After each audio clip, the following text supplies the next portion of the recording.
पहलगाम में हुए आतंकी हमले में शामिल आतंकवादियों की एक एक डिटेल आ चुकी है।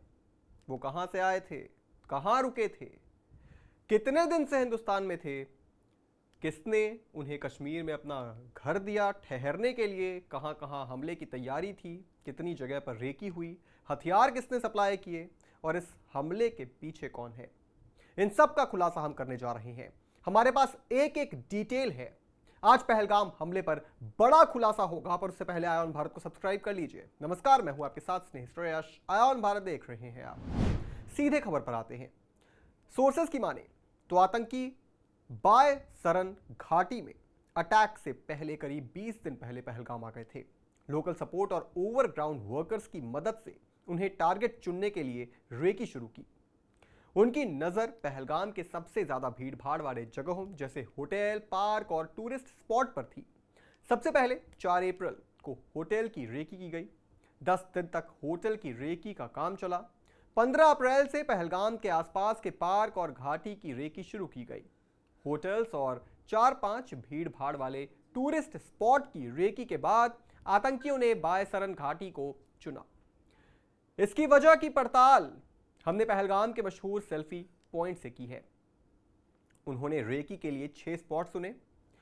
उन स्पॉट्स के बारे में भी आपको बताते हैं। सबसे पहले होटल जहां सबसे ज्यादा टूरिस्ट रुकते हों, एम्यूजमेंट पार्क और लेवेंडर पार्क। बेताब घाटी पहलगाम पुलिस स्टेशन से करीब 7 किलोमीटर दूर है।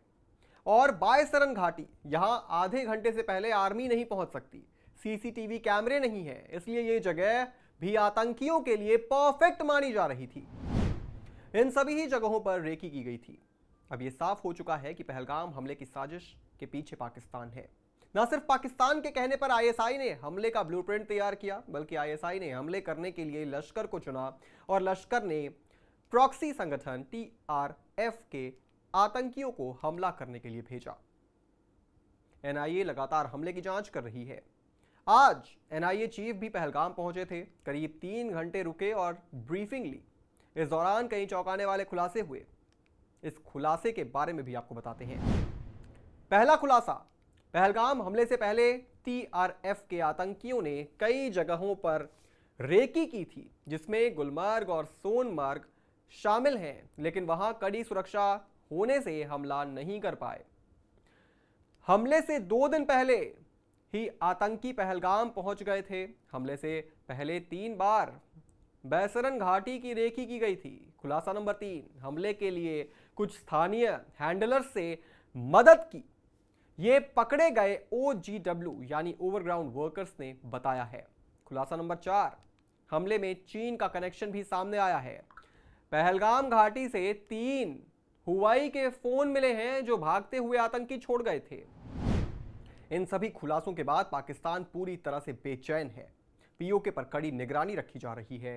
पीओके में अधिकारियों ने 1000 से अधिक धार्मिक स्कूल यानी मदरसों को बंद कर दिया है।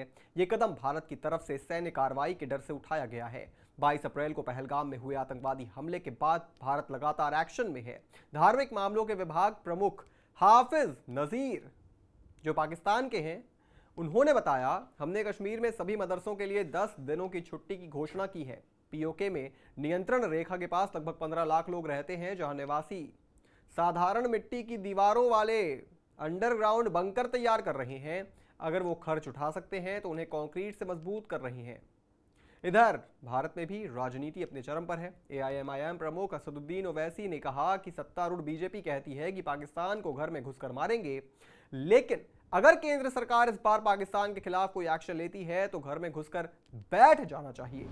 यानी इशारा साफ है कि पीओके को अब वापस लेकर ही भारत मानेगा। ऐसे में साफ है कि भारत अब झुकेगा नहीं।